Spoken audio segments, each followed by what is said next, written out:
When I was a little boy, we used to holler them old song in beer, you know. Late night, you used to get that smoke coming out the kitchen, you know. You be plying that old meal. And you think about wondering where you going tonight, and you know that gal should have mistreat you that Sunday. Well, see, you're beginning to have the blues there, you understand. See, that's what the blues is. When it comes to the blues, a name that perhaps gets overlooked is Mississippi Fred McDowell. Much like his contemporary Howlin' Wolf, he was discovered much later in his life, but managed to leave his imprint on the Delta blues. This is his story. Lord, that 61 highway, paved and long and road, I know.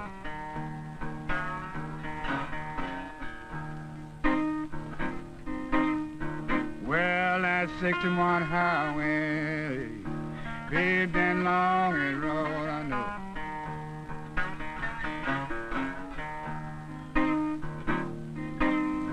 She run from New York City down the Gulf of Mexico.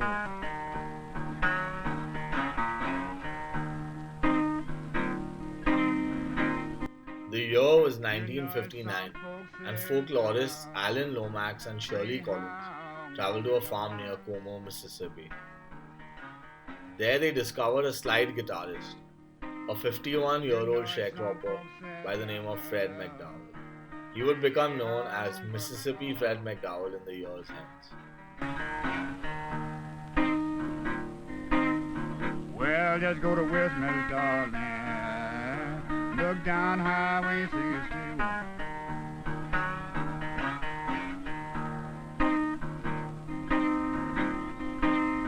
I said, please, please see somebody for me.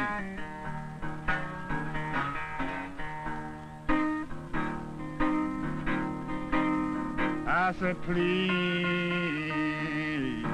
please see somebody for me.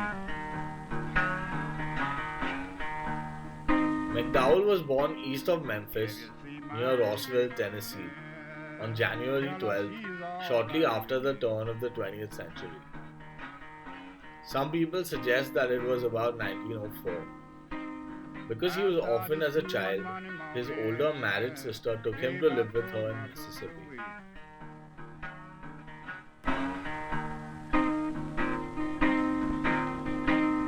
I started school one Monday morning, darling.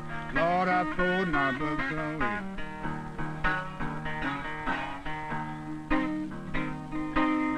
I wrote a note to my teacher, Lord, I'm gonna try 61 today.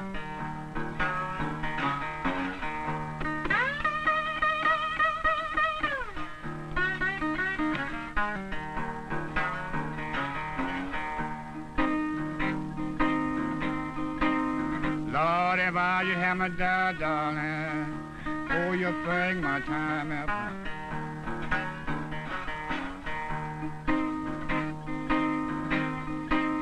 Well, if I should have my dad, baby. McDowell played bottleneck guitar, whereby he wore a part of a bottleneck on the third finger of his chording hand, making it possible to play melody and rhythm with both hands. He fashioned the bottlenecks himself, designing them to fit his fingers perfectly. It was in Mississippi where McDowell really began to refine his blues sound, adapting styles of several early bluesmen. He played around a lot and met with many different blues musicians, incorporating all of their styles into his own. He began to soak up and play the sounds of the Mississippi Delta blues, thus acquiring his nickname Mississippi Fred McDowell. Just like, see, now, all right, you got a girlfriend. You're good to her. If you got a wife, you're good to her. You give her anything she says she wants, but that you're able.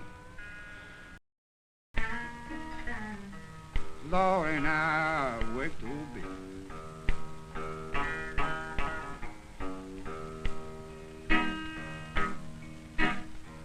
Lord, I couldn't find a mule, baby. McDowell worked as a sharecropper, picking cotton and farming corn in the 1920s. The 20s saw him busk on the streets in Memphis until he finally settled in Como, Mississippi, where he lived for the rest of his life. McDowell spent his time between farming and playing slide guitar locally, which he continued for the next 30 years of his life until he was discovered by Alan Lomax in 1959 at the age of 51.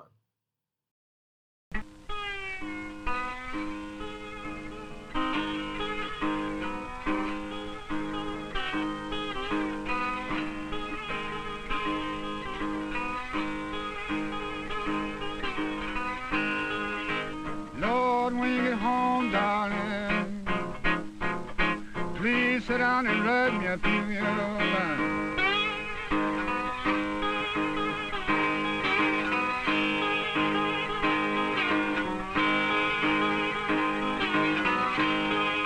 I said, when you get home, baby, please sit down and rub me a few years.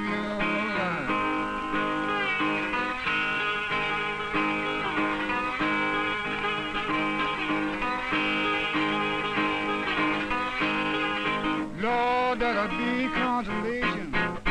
Lord, baby, to my worried mind.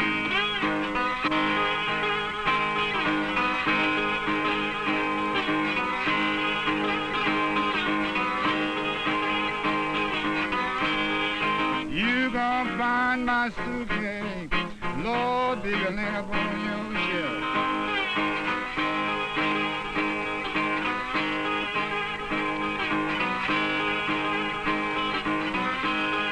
Where you gonna find my suitcase? Oh, Lord, laying up on your shelf.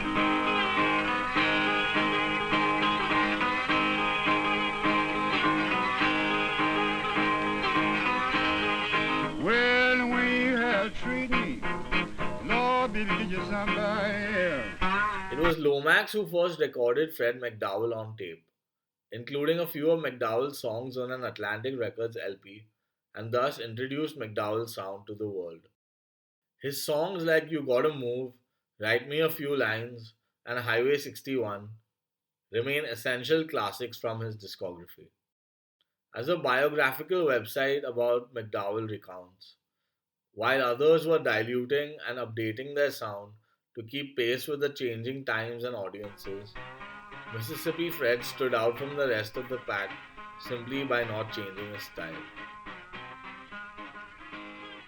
McDowell was diagnosed with cancer in 1971. He finally succumbed to the disease in July 1972 at the age of 68. In a candid performance, McDowell infamously stated, "I do not play no rock and roll, just the straight natural blues," which he stayed true to till the day he died.